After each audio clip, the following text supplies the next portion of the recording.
The core of the non-dual teaching, of course, is that there is no self. And of course, what then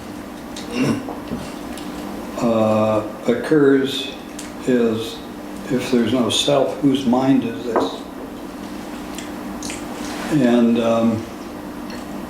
in the talks that I've had with people, that's an aspect of the teachings that is very difficult for many people to relate to. But basically, what it comes down to is that what's behind all this that's taking place, all this that's taking place in the universe, our world, is behind all that takes place. All that the organism does, and if the organism has a mind, all that the mind does, and if the mind produces thoughts, all that the thoughts produce.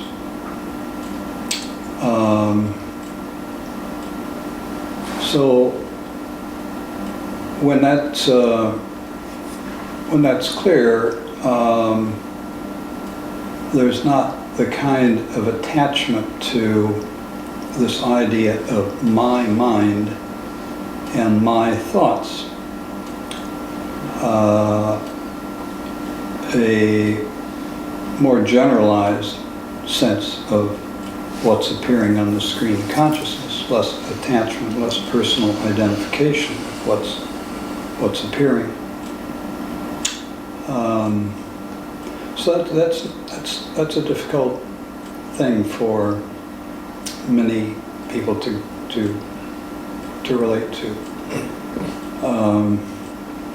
And as we've begun these meetings, I've usually read something from one of the non-dual teachers.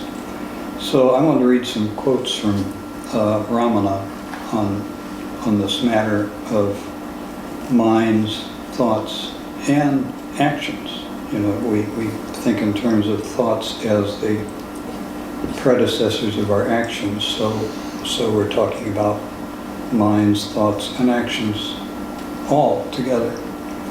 So let me just read some quotes from him, because I think it helps to put that matter into perspective in terms of what he's saying about it here. And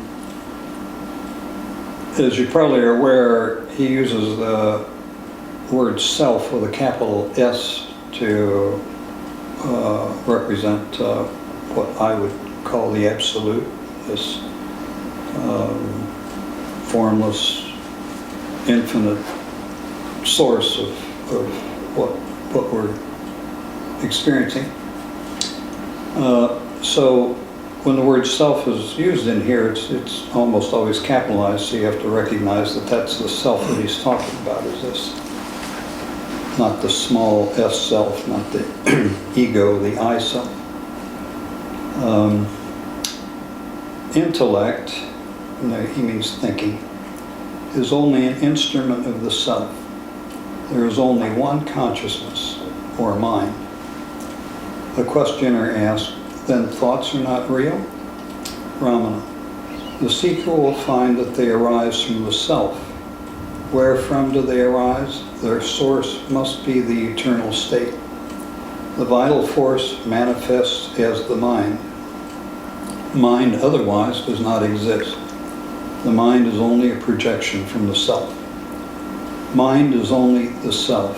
The self continues to exist in the absence of the mind, but mind cannot exist apart from the self. Your mind and intellect, that is thoughts, are the factors of your wrong identity, the I identity. Give up this mistaken identity, and self will be seen to be the single non-dual reality. For a realized being, the self alone is the reality. Even when one acts, he has no sense of being an agent. One remains a witness to the actions without any attachment.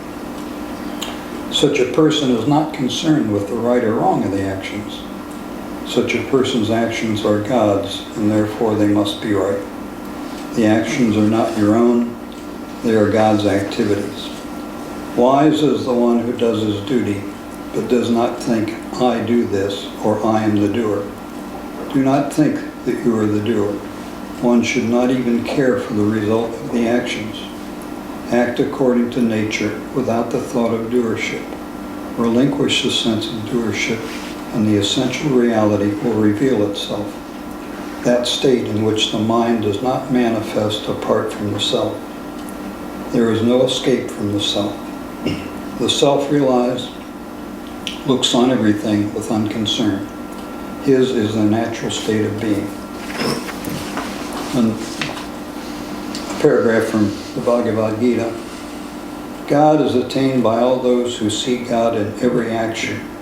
He who sees that all actions are performed by nature alone, and thus that the self, in this case person, is not the doer, that one sees truly.